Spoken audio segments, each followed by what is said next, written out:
Olá, eu sou o André Carvalhal, escritor, especialista em design para sustentabilidade, e esse é o NetGeo Podcast, que tem o propósito de pensar caminhos para uma vida mais sustentável.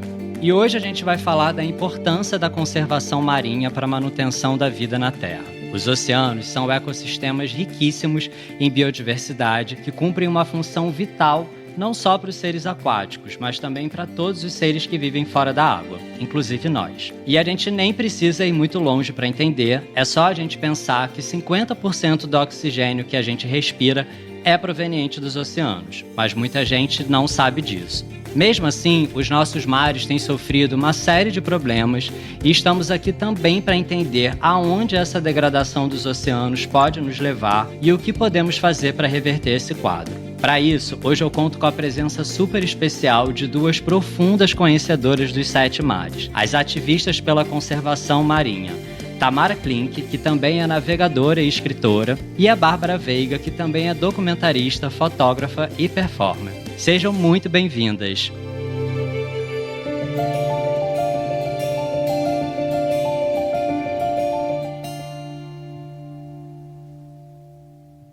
Olá, meninas! Olá, André! Olá, ouvintes do podcast. É um prazer estar aqui hoje. Uma alegria estar aqui também, prazer imenso. Legal, é um prazer estar com vocês também aqui. Para quem tem acompanhado esse podcast, sabe que a gente sempre começa explorando o cenário, buscando entender o que está acontecendo relacionado ao tema que a gente vai tratar. E hoje, Bárbara, eu queria começar com você contando pra gente um pouco de uma visão geral sobre a importância da gente falar da preservação dos oceanos. Eu sei que eles são super importantes para ajudar a estabilizar a temperatura do planeta, para reter CO2 e produzir mais da metade do oxigênio que a gente respira. Mas queria que você me contasse sobre outras coisas que você sabe também e por que é tão importante a gente falar e preservar os oceanos hoje. Bom, mais uma vez, obrigada pelo convite, André. Vai ser um prazer trocar com você sobre um tema que é tão importante, também com a Tamara, super navegadora. Para mim, falar de oceano é falar sobre a nossa casa, a casa de dentro e a casa de fora. Você mesmo trouxe esse dado de que mais de 50% do oxigênio que a gente respira vem do oceano.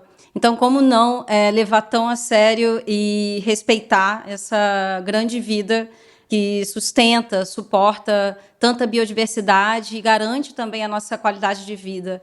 Não à toa, quando a gente olha para o oceano, já é cientificamente provado, isso nos traz bem-estar, isso nos traz calma, e só pelo fato, do grande fato de garantir a nossa qualidade de vida, a nossa paz, o nosso oxigênio, eu acho que já são razões suficientes para olhar com respeito, olhar com carinho e refletir sobre as nossas decisões que estão conectadas com o oceano, independente se a gente mora no topo de uma montanha, no deserto ou pertinho do mar. A nossa relação ela precisa ser estreitada por conta desse dado tão importante que você trouxe para iniciar essa conversa. Legal, boa.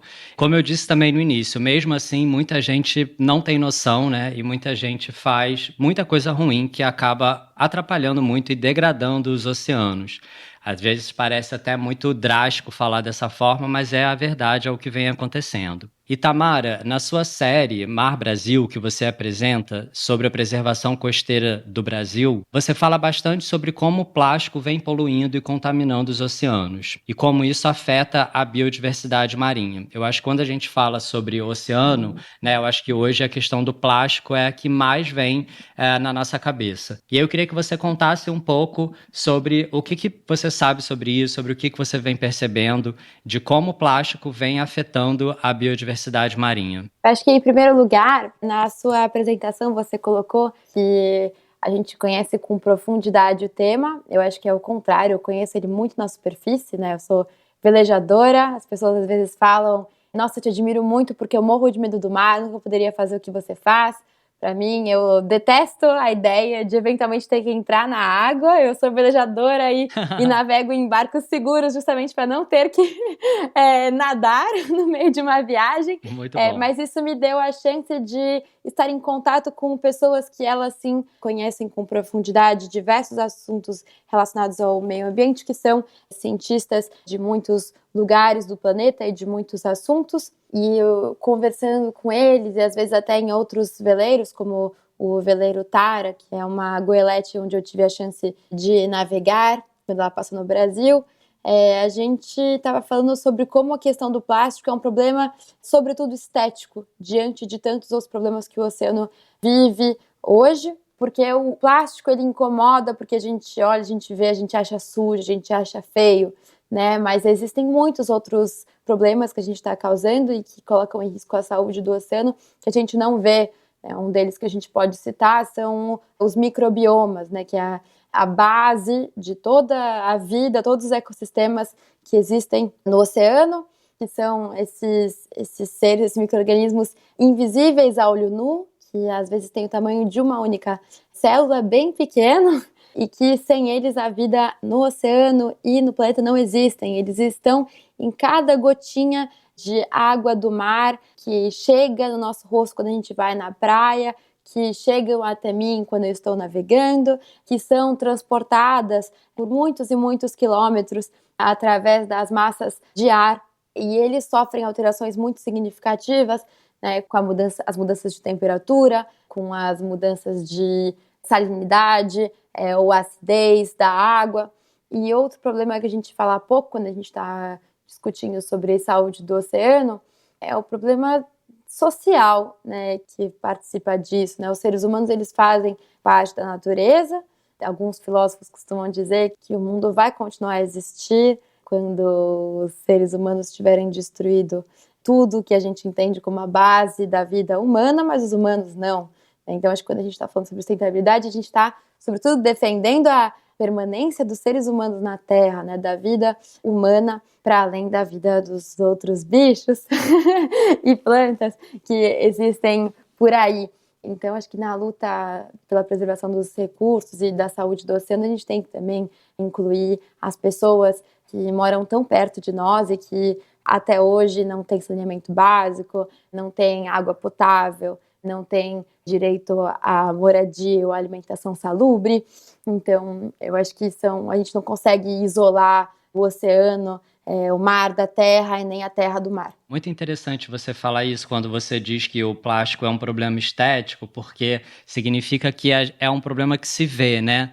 E é muito importante também a gente pensar e se preocupar com aquelas outras coisas que estão acontecendo ali e que muitas vezes a gente não vê. A extinção das espécies marinhas muitas vezes tem a ver com isso também. Não é porque a gente não está vendo as espécies mortas, ou algumas às vezes chegam até as praias, mas muitas vezes isso não acontece, mas não quer dizer que não continue acontecendo, né? E aí, Bárbara, eu queria pedir para você me falar um pouco sobre isso, assim, o que você percebe sobre esse processo. Tamara deu aqui alguns exemplos, eu acho que outras coisas também são responsáveis pela morte das espécies marinhas, né? Não só os plásticos, mas o turismo feito de forma irresponsável.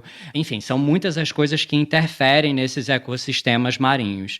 O que você sabe sobre isso e quais as consequências você acha que isso pode trazer para a gente? Bem, acho que não tem como negar como essa questão do descarte ela é extremamente crítica. Me lembro de um momento desses 7 anos que eu morei no mar, onde nós estávamos com os binóculos, enfim, acompanhando a nossa navegação na costa da Líbia, e aí nós vimos uma tartaruga presa num saco de plástico, enfim, com material plástico, mas era um saco de arroz vindo da Turquia, e foi uma operação de 40 minutos para liberar essa tartaruga desse saco plástico, né? Foram 3 pessoas envolvidas nessa operação, que durou 40 minutos. É um exemplo muito pontual de uma experiência pessoal, dentro de outras que surgiram ao longo desses anos de navegação, acompanhada de organizações ou no meu veleiro próprio. E, enfim, eu acho que tem muitas situações onde a gente se depara, especialmente estando em contato tão próximo com o mar, não só do ponto de vista científico, que deixa mais claro ainda o quanto a gente precisa desse conhecimento, da complexidade, da riqueza que existe dentro do mar. Se eu não me engano, a gente só conhece 20% do oceano. Então, eu prefiro falar mais de soluções do que o caos, porque o caos a gente já sabe que existe. E eu acho que, como seres pensantes, com várias possibilidades dentro da ciência, das artes, da filosofia, a gente pode se unir e pensar em soluções práticas para esses temas tão polêmicos que a gente tem discutido, falado e vivenciado para quem tem essa relação tão próxima com o oceano. Tamara, antes da gente começar a pensar sobre as soluções, tem algo que eu queria investigar com você também, que a gente muitas vezes não pensa quando a gente fala sobre o oceano, mas que está completamente relacionado, que é o derretimento das geleiras, né? Que a gente sabe que está muito conectado com causas de aquecimento global, de aumento de temperatura, e isso pode gerar uma série de consequências também para a vida de pessoas que estão fora do mar, né? E também além das espécies marinhas. Queria que você contasse para a gente um pouco do que você sabe sobre isso.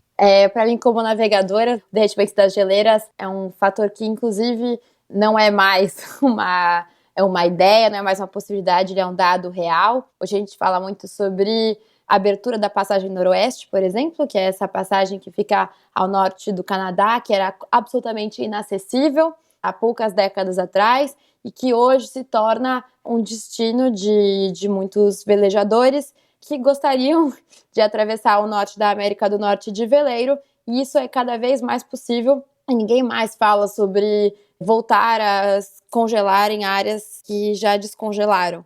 Isso influencia muitas coisas. O Ártico, diferente da Antártica, ele não é um continente, ele é uma grande placa de gelo.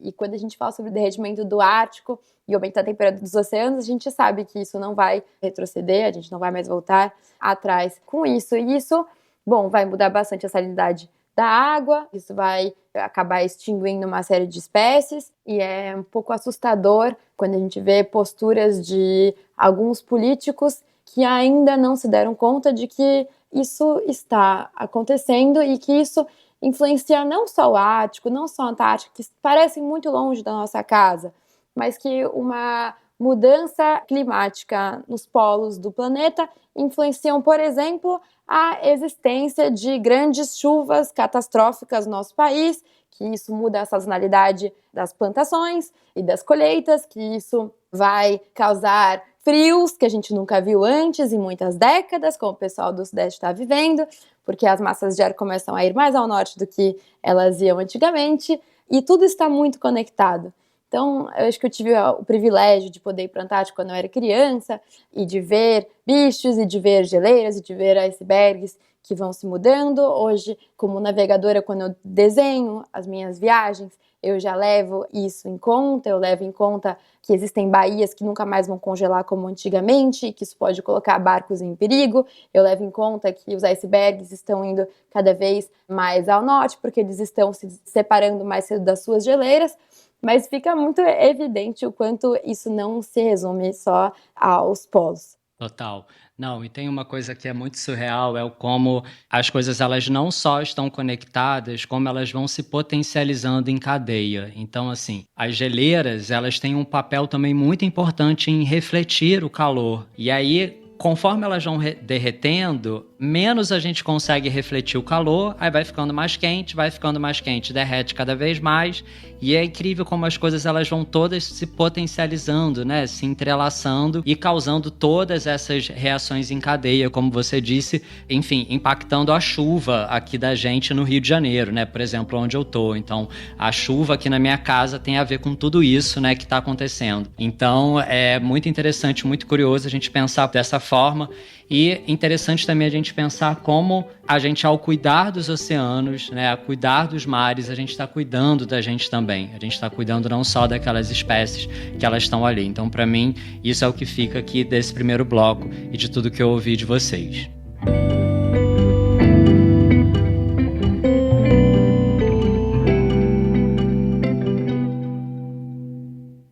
Para quem nos acompanha, sabe que agora a gente chega no momento que eu mais gosto, que é de explorar as soluções. Como a Bárbara estava falando, eu também sou dessa turma que gosta de pensar mas no que a gente pode fazer. E, Bárbara, eu sei que você é uma das fundadoras e participantes da Liga das Mulheres pelos Oceanos. E eu queria que você contasse para a gente um pouco sobre essa participação incansável das organizações na proteção dos oceanos e qual o papel que você acha que essas organizações e as pessoas têm para ajudar a reverter tudo isso que a gente está falando aqui hoje. Bem, eu sempre acreditei que a força do coletivo ela é transformadora e só ela pode, de fato, trazer caminhos e soluções para a nossa vida, para o mundo que a gente vive.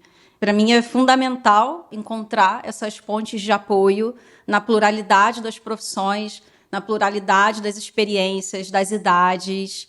Desde muito nova, começando a trabalhar ativamente com organizações internacionais, seja na cidade que eu nasci e, posteriormente, depois dos 21 anos, rodar o mundo em mais de 85 países, na luta socioambiental. Para mim é muito mágico poder ver que pessoas do mundo inteiro podem, sim, se mover desde o ponto de vista local, global, para fazer uma mudança acontecer. Então, eu adoro estar com pessoas, eu adoro criar com pessoas, apesar de também ter os meus momentos de solitude saudáveis, mas tive a oportunidade de trabalhar em muitas campanhas, em muitas missões da Amazônia Antártica, refletindo caminhos para que isso possa acontecer, né? Essa mudança possa acontecer. Não é um processo simples, eu tenho muito claro dentro de mim que provavelmente dificilmente eu vou ver essa grande mudança que eu sonho ver dentro da minha geração, mas essa luta incansável, como você falou, ela reside e ela se transforma, ela tem se transformado. Então, na adolescência, como uma ativista ferrenha, até numa fase mais jovem, muita coisa mudou nessa minha perspectiva, na forma de se aproximar para levar essa mensagem, que não é de um jeito tão radical, mas ele também tem uma mensagem forte o suficiente, né, esse objetivo de se aproximar, tem uma mensagem que, se unindo com outras vozes e com outras habilidades, eu acho que isso pode se fortalecer. Então, para mim, foi muito fundamental começar essa jornada e continuar até os dias de hoje, com várias transições entre movimentos e encontros em diferentes países. Hoje em dia, aqui em Portugal, também conhecendo muitas pessoas competentes, dentre elas mulheres que também lutam pelo mar. São projetos maravilhosos que eu estou tendo a oportunidade de conhecer também desde os últimos anos que eu vivo aqui na Europa, mas sempre conectada, impossível não estar com o meu país de origem e outras iniciativas que vão acontecer, que estão acontecendo ao redor do mundo e que eu tenho a sorte de participar. E muito trabalho também, né? Porque as coisas não caem do céu, então tem muita dedicação e muita gente boa fazendo um trabalho sério dentro das universidades. Então me interessa muito a parte da educação. Essa semana mesmo vou fazer um trabalho no norte de Portugal com estudantes de arte e ciência juntos. Então juntar essa potência de várias partes para poder construir algo sólido que entregue um resultado, por exemplo, transformando um objeto que seria lixo em um objeto que seja útil, né, da utilidade de alguém, na casa de alguém, enfim, né, dentro da nossa vida. Eu acho que é um caminho interessante, principalmente pensando em resíduos, né, entender o que é isso, né, o que é essa matéria que a gente adquire que tem um fim. Pode ter uma reutilização desse objeto. Eu acredito muito em upcycling, em reutilizar as coisas que a gente tem, repensar nossa relação com a matéria, com o objeto, e entender o que é lixo, né? O que realmente é esse nome que a gente deu para as coisas que a gente tem e faz parte do nosso dia a dia. Pensar e refletir mais sobre essas escolhas e tentar se unir dentro dessas vozes que estão nos ajudando a entender a complexidade que se tem dentro e fora do oceano. Então, tenho me unido a pessoas de diferentes áreas e origens para fazer projetos que possam dar voz à importância do mar e outras causas que estejam conectadas a ele. Muito legal você falar sobre essa história do lixo. A gente falou muito sobre isso no nosso episódio anterior, que se chama Mais Vida, Menos Lixo, sobre essa importância realmente da gente ressignificar a forma da gente lidar com as coisas, né? E quando a gente fala do oceano, olha, enfim, quantas coisas a gente está entendendo aqui que a gente faz e que impactam diretamente a qualidade do mar, a qualidade de vida das espécies marinhas. Tem a ver também, não só com aquilo que é descartável, né, ou não, mas tem a ver com tudo que está ao redor da nossa vida, né? Você fez um episódio que eu ouvi também sobre moda, que eu achei maravilhoso. A forma que a gente se veste, se alimenta, se conecta, faz toda a diferença, né? Dentro do nosso contexto social. Total, total. E outra coisa que eu fiquei pensando aqui enquanto você estava falando é que os oceanos, eles não pertencem a nenhuma nação, né? Eles são águas internacionais, como se diz, e isso acaba, eu acho que, complicando muito todo esse trabalho de regulamentar, de cuidar, né? Eu acho que é algo bastante descentralizado. E aí eu gostei muito quando você disse sobre a gente agir e sobre a gente também procurar outras pessoas que pensam igual a gente e se fortalecer no coletivo, né? Eu acho que as organizações não governamentais que dão suporte a essas causas, elas podem ser uma grande fonte, né, de trabalho e um caminho muito potente da gente ajudar a reverter toda essa questão que a gente está falando aqui. E Tamara, no bloco anterior a gente falou muito sobre espécies que estão morrendo, geleiras que estão derretendo, a gente falou sobre plástico, a gente falou sobre um monte de coisa ruim que está acontecendo. Você conseguiria apontar quais as estratégias você avalia como mais urgentes ou prioritárias para a gente ajudar a reverter esse cenário? Para mim é muito evidente que quando a gente fala sobre mudança de comportamento, isso não é algo nem um pouco impossível, né? Acho que os 2 últimos anos que a gente viveu deixaram muito claro que em poucas semanas o mundo inteiro consegue se mobilizar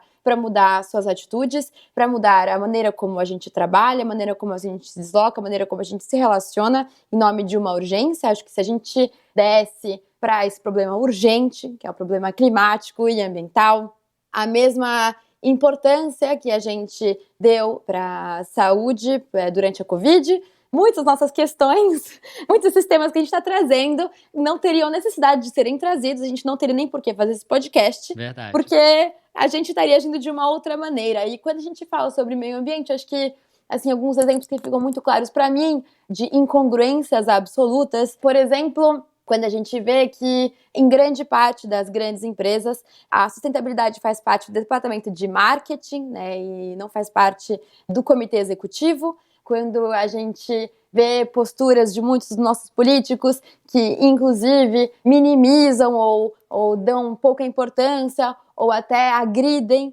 os povos originários, a gente vê que eles não têm nenhum respeito e não dão nenhum valor para todo o saber que os povos originários desenvolveram ao longo de muitos séculos de como se relacionar com a natureza. A gente ainda acredita, muitas vezes, em selos, por exemplo, que tentam atestar que a pesca industrial é uma pesca que pode ser sustentável, né, e que quando a gente come atum, isso não matou nenhum golfinho ao longo do caminho. Quando a gente navega e a gente passa por pesqueiros e a gente vê a quantidade de golfinhos que tem em volta dos barcos de pesca, fica muito evidente que é praticamente impossível eles não matarem nenhum golfinho que está ao redor e que vão em direção aos peixes. A Bárbara tocou no assunto das redes. As redes que estão espalhadas por todos os oceanos são objetos desenhados para matar peixes.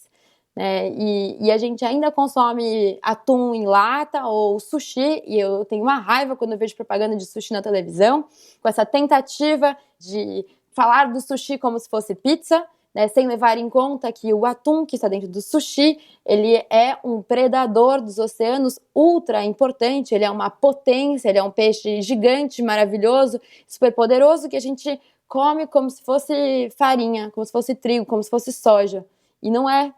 Ele é um bicho muito importante na manutenção de toda uma cadeia de seres vivos que existe em função da presença do atum no seu ecossistema. Então, eu tenho certeza que se a gente juntar um time interessante de arquitetos, urbanistas, políticos, escritores, artistas, designers de roupa, a gente consegue sim causar grandes transformações. Acho que a gente precisa parar de ser preguiçoso, precisa parar de ficar achando que o problema está longe de nós. Eu lembro muito, eu fiz arquitetura, 7 anos numa escola de arquitetura, a gente falava muito sobre construir, pouco se falava sobre desconstruir, e eu tinha uma aflição enorme durante os meus anos de faculdade, que era, às vezes, para mim, a solução não era construir um centro cultural para trazer o bem-estar para as pessoas. A solução era pegar o prédio existente e transformar os vidros das janelas em areia e transformar o concreto em montanhas outra vez. E a gente não falava sobre isso, a gente tinha sempre que estar propondo algo novo, que envolvia transporte de caminhões por quilômetros e quilômetros de distância, que envolvia transportar o aço que a gente não sabia de onde vinha, e não levava em conta toda a energia envolvida no processo. Isso é muito, muito poderoso. Total. Nossa, muito legal, muita coisa que você falou, Tamara. E eu acho que fica muito nítido o quanto falta informação para as pessoas, né? O quanto falta educação. Eu adorei quando a Bárbara disse que se envolve em projetos educacionais, que vê a importância disso, porque de fato é como se a gente, e eu já falei em episódios anteriores aqui, a gente fosse acostumado a se afastar da natureza, né? Tanto que a gente fala natureza como se fosse algo fora da gente, a gente fala sobre meio ambiente como se fosse algo que a gente não fizesse parte, e a gente é levado para esse lugar do conforto, como a Tamara falou, né? Do ar-condicionado, do apartamento com vista panorâmica, né? A gente é levado para isso sem pensar, enfim, né, sem considerar as consequências que isso traz pra gente. E eu adorei também quando você falou, vamos juntar um time diverso de arquitetos, filósofos, pensadores, porque foi também um pouco do que a Bárbara disse, né, assim, a questão ela é estrutural, a gente está separando aqui os episódios em temas, então a gente falou sobre economia circular, a gente falou sobre moda, a gente está falando hoje sobre oceano, a gente já falou sobre floresta, mas em todos os episódios a gente acaba falando sobre todas essas coisas, porque elas estão totalmente conectadas, totalmente interligadas. E eu amei também quando você disse sobre a gente pegar as nossas paixões, aquilo que a gente é bom, aquilo que a gente gosta de fazer, e a gente colocar a serviço disso.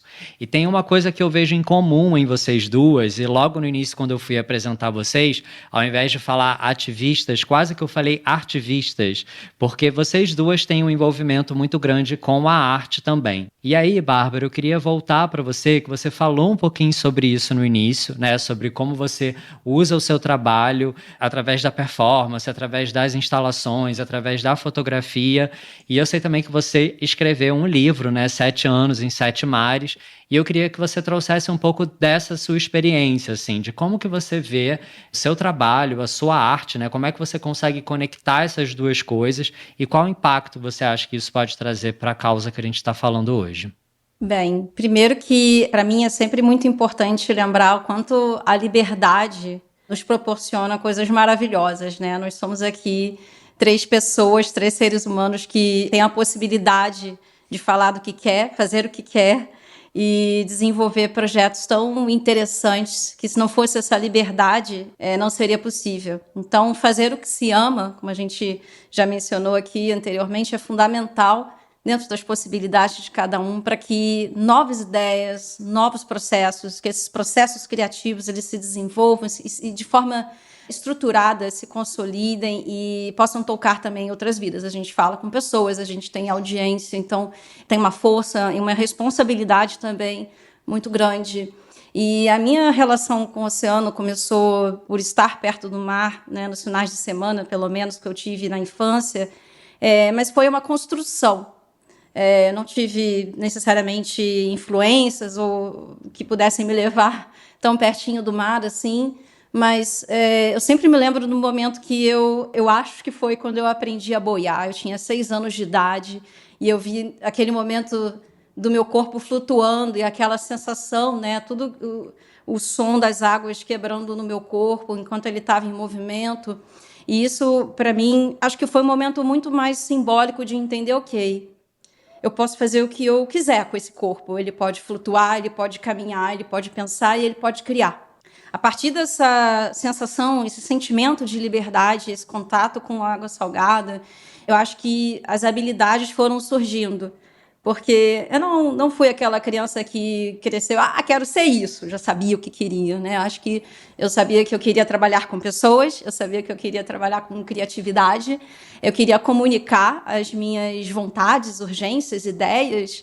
Então, a partir dos meus estudos, pesquisas e projetos que eu fui desenvolvendo desde nova com fotografia, posteriormente com o jornalismo, depois o cinema, as artes visuais. Então, foram coisas que eu fui estudando, aprendendo e, principalmente, tendo a oportunidade de trocar com outras pessoas e desenvolver minha própria linguagem, minha própria narrativa. E, então, acho que a fotografia, né, veio como ferramenta inicial. E quando eu comecei a embarcar nessa luta socioambiental, porque, afinal de contas, o meu primeiro grande trabalho foi na Amazônia, uma das experiências mais ricas e potentes, né? Cruzar o Atlântico todo, do sul até chegar no norte do país e aí atravessar o Rio Negro e Solimões e ver a Amazônia, o cheiro da Amazônia, a arquitetura da Amazônia atravessando os meus olhos, o meu corpo e sentindo aquele calor, aquela umidade, depois indo para outros continentes. Tudo isso, para mim, foram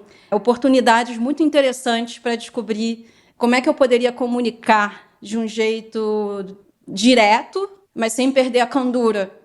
E usar a fotografia, o filme e, posteriormente, a performance artística, para mim, foram elementos muito que atravessaram muito essa sensibilidade.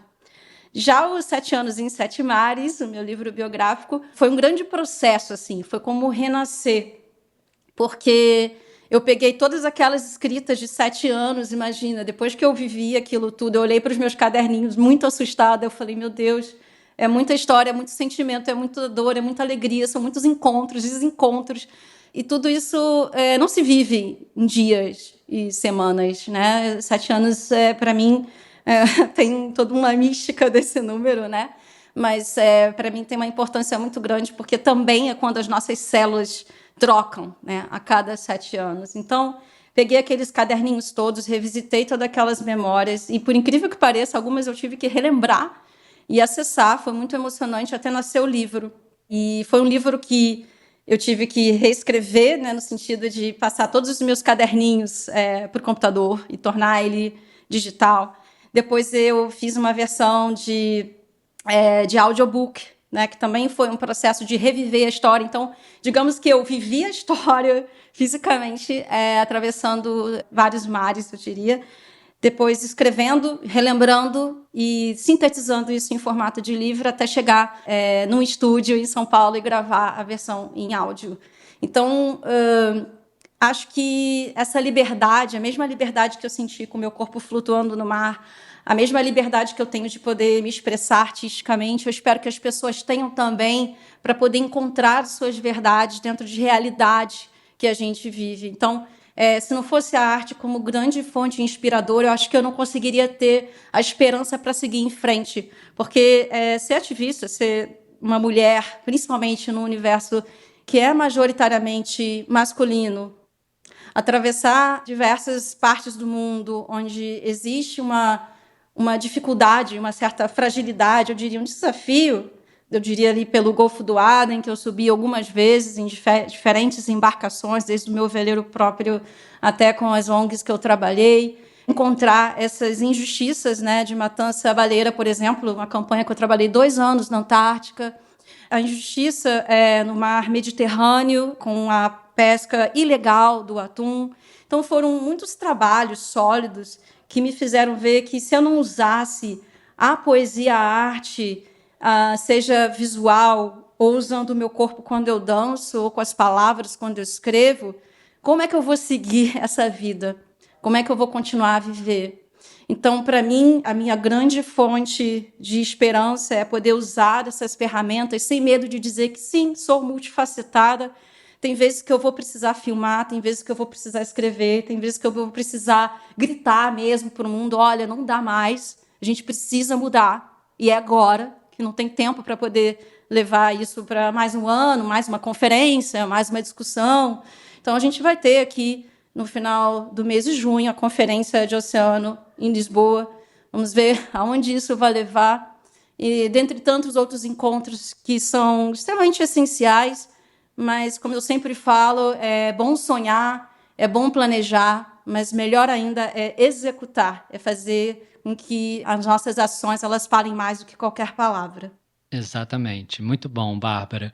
E Tamara, você também, né? Assim, como eu falei no início, você apresenta o programa, você escreveu os livros Crescer e Partir, e eu conheço seu trabalho também de poesia, enfim, uma série de outras coisas. Me conta um pouco como é que surgiu essa conexão entre a arte e o ativismo e o seu trabalho hoje, como é que você vê e qual a importância que você vê disso? Tive o privilégio de conseguir ter acesso a histórias do mar quando eu era muito pequena, e graças a esse privilégio eu pude desejar isso e pude construir o meu caminho em direção a isso. Mas hoje eu sinto que, talvez por um gesto muito simples, que foi projetar uma viagem para ir de um ponto ao outro e ter feito essa viagem, eu acabei conseguindo estar em contato com pessoas de muitas áreas que se interessaram por esse gesto. E para mim, escrever ou gravar vídeos ou falar era uma obrigação, porque eu tive acesso a uma experiência que poucas pessoas jamais imaginaram poder ter um dia. Mas no campo do meio ambiente, eu acho que, enfim, eu tive uma chance imensa de poder encontrar pessoas e conversar com pessoas que são grandes referências nas suas respectivas áreas. Eu acho que eu sei muito pouco eu tenho certeza que eu sei muito pouco ou quase nada sobre o tema, mas eu tenho a chance de acabar portando a voz de pessoas que sabem muito mais do que eu, né, e com quem eu aprendo, que é o caso da Nathalie Unterstel, né, do Instituto Talanoa, que fala sobre meio ambiente e políticas públicas, que é o caso do Alexander Turra e da Ilana Weiner, que são cientistas que estudam isso no seu dia a dia, que coordenam grupos de pesquisa que falam sobre diversos temas ligados a clima e oceano. E eu acho que essa é a grande graça para mim, de poder estar só no mar e descobrir que, na verdade, eu estou rodeada de muitas pessoas. E eu tenho certeza que esse é um esforço global, e cada pessoa que está ouvindo isso, seja a pessoa um treinador de corrida, seja a pessoa um médico, vai saber reconhecer no seu respectivo trabalho, no seu ofício, algumas posturas que não fazem mais sentido no mundo atual, quando a gente tem consciência do nosso porvir e da importância da saúde do oceano na manutenção da nossa própria saúde, da nossa própria existência. E acho que a gente tem que ser extremo nas nossas atitudes quando a gente fala do planeta. Não dá pra gente ficar esperando uma mudança gradual. Acho que a gente tem que ser radical quando a gente tem o poder de sê-lo. É isso. Em cada coisa que a gente faz, a gente tem a chance de fazer de um jeito um pouco melhor, de um jeito mais consciente, e a consequência volta pra gente mesmo, né?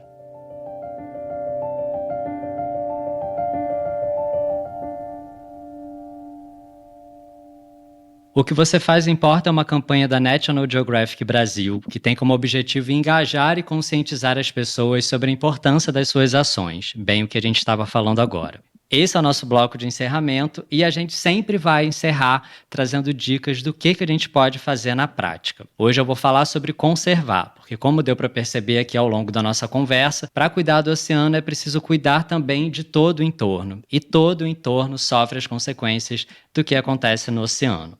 São muitas as coisas na nossa vida que impactam na saúde e na qualidade das águas e das espécies marinhas. Vale recusar plásticos de único uso que correm o risco de parar no fundo do mar.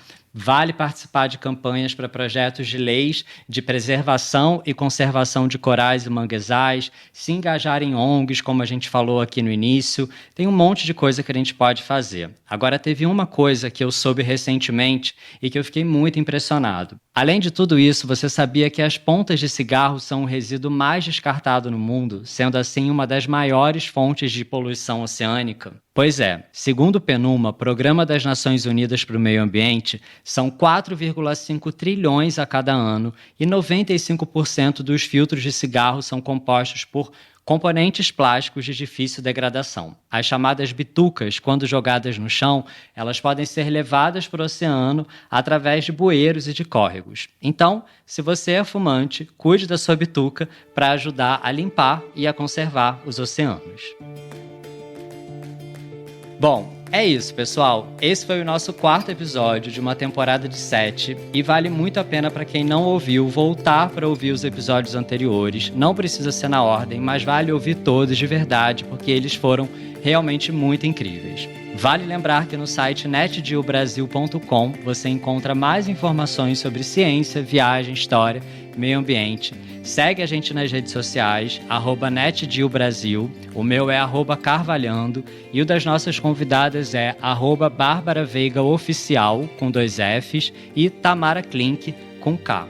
E é claro, segue o perfil do NetDeal Podcast aí na sua plataforma de streaming preferida para você saber sobre os novos episódios que serão lançados quinzenalmente, sempre às terças-feiras. Muito obrigado, meninas, pela participação de vocês. Foi ótimo. Muito obrigada, André. Muito obrigada, ouvintes.